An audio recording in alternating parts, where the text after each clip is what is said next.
नमस्कार। इस वीडियो में आज हम देखेंगे कि गरुड़ा मोबाइल एप्लीकेशन के माध्यम से आपको 6B फॉर्म कैसे अप्लाई करना है। 6B यानी कि प्रत्येक मतदाता को आपको ऑथेंटिकेट करना है, प्रमाणीकृत करना है कि मतदाता सूची में जो मतदाता जुड़ा है क्या वो सही है या नहीं है।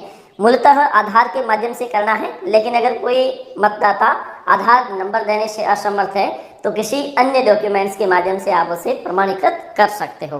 तो सबसे पहले आपको ये देखना है कि गरुड़ मोबाइल एप्लीकेशन अगर आपके मोबाइल में इंस्टॉल है तो अभी आपने अगर उसे अपडेट नहीं किया है 26 जुलाई 2022 के बाद, तो एक बार अपडेट कर दीजिए, क्योंकि 26 तारीख को जो अपडेट हुआ है उसी में जो नए फॉर्म आए हैं इलेक्शन कमीशन ऑफ इंडिया की ओर से। फिलहाल जो हमारे फॉर्म चलते थे 6, 7, 8 और 6A, 6B और 8A, तो वो सारे हटा दिए गए हैं और नए सिरे से केवल अब आपके एप्लीकेशन में 4 ही फॉर्म रहेंगे। तो उनको एक बार ज़रूर देख लें। अगर आपने उसे अपडेट नहीं किया है तो सबसे पहले उसे अपडेट कीजिए। आपको कैसे पता चलेगा आपका फॉर्म या एप्लीकेशन अपडेट नहीं है? तो उसके लिए सबसे पहले आपको यहाँ जाना है और यहाँ जाने के बाद में आपको क्लिक करना है। यहाँ पे आपको फॉर्म्स दिखाई देंगे। यहाँ पे जाने के बाद में अगर आपको ये केवल 4 फॉर्म इसी प्रकार से दिखाई दे तो इसका मतलब आपका एप्लीकेशन है वो अपडेटेड है। अगर वो नहीं है अपडेटेड तो सबसे पहले उसे अपडेट कीजिए, तभी ये 6B फॉर्म यहाँ पे आ जाएगा। अन्यथा ये आपका जो एप्लीकेशन है वो उसका पुराना वर्जन आप लेके बैठे हो। सबसे पहला काम ये करना है। दूसरी बात, लॉगिन करते समय कुछ साथियों के इनवैलिड एंट्रीज आ रही है। तो इसका कारण ये है कि जो साथी BLO के रूप में न्यू अपॉइंटेड हुए हैं और उनके मोबाइल नंबर जो आपका जो विधानसभा क्षेत्र है वहाँ पे संबंधित जो ERO है, उन ERO के माध्यम से वहाँ पर आपको ERO ऑफिस में जाके आपको रजिस्टर्ड करवाना पड़ेगा। मतलब आपके नंबर की मैपिंग होगी और उसी मैपिंग के आधार पर एज ए BLO आप रजिस्टर्ड होंगे। तो सबसे पहले ये काम कीजिए, आपका इनवैलिड आ रहा है तो उसे मैपिंग करवा लीजिए। उसके बाद में आपको क्या करना है, फॉर्म्स पर आप जैसे जाएंगे तो उसके बाद में आपको इस प्रकार के 4 फॉर्म दिखाई देंगे। और आज अपन बात करेंगे इलेक्टोरल ऑथेंटिकेशन फॉर्म यानी कि फॉर्म नंबर 6B, जो अभी हाल ही में इंट्रोड्यूस हुआ है। और इसके माध्यम से आपकी मतदाता सूची के प्रत्येक मतदाता को आपको ऑथेंटिकेट करना है, प्रमाणीकृत करना है कि वास्तव में जो मतदाता आपकी सूची में मतदाता सूची में जुड़ा हुआ है क्या वो सही है या नहीं। कभी कभी क्या होता है कि कोई एक मतदाता जो अलग अलग विधान क्षेत्र में अपना नाम मतदाता सूची में लिखवा रखा है, तो उसे कम करने के लिए और उसको प्रमाणिक रूप से करने के लिए ही ये आधार ऑथेंटिकेट किया गया है। तो अब हम इस पर क्लिक करते हैं। तो क्लिक करते ही उसके बाद में आ जाता है माय नेम इज़ वोटर मित्र और I am your personal digital assistant. ठीक है, उसके बाद में नीचे दिया हुआ है लेट्स स्टार्ट, इस पर आपको क्लिक कर देना है। इस पर क्लिक करोगे तो आपके पास 2 ऑप्शन आएंगे कि आपके पास वोटर ID है तो यहाँ पे आप यस कर दीजिए। अगर आपके पास नहीं है तो no I don't have voter ID number. ठीक है, उसके बाद नो नहीं है तो यहाँ से आपको सर्च करने का ऑप्शन दे दिया जाता है। ठीक है, और अगर है देन आप यहाँ पे यस पे कीजिए और उसके बाद में नेक्स्ट पे क्लिक कर लीजिए। तो नेक्स्ट पे आप जैसे क्लिक करते हैं तो यहाँ पे आपको सबसे पहले वोटर ID नंबर एंटर करने हैं। तो हम जैसे वोटर ID नंबर एंटर कर लेते हैं यहाँ पे। तो हमने वोटर ID नंबर एंटर कर दिए। उसके बाद में फेच डिटेल पे क्लिक कीजिए, लिखा हुआ आ जाएगा we have found a record for your entered voter ID, please proceed. तो प्रोसीड पे आपको क्लिक कर देना है।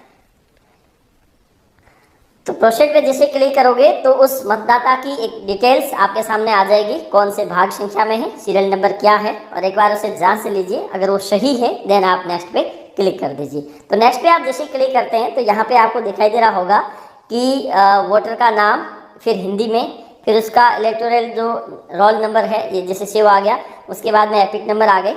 और उसके पश्चात यहाँ पर अगर आप इलेक्टोरल के माध्यम से जो ऑथेंटिकेट कर रहे हो तो पहला ऑप्शन को दिया जाता है आधार नंबर का।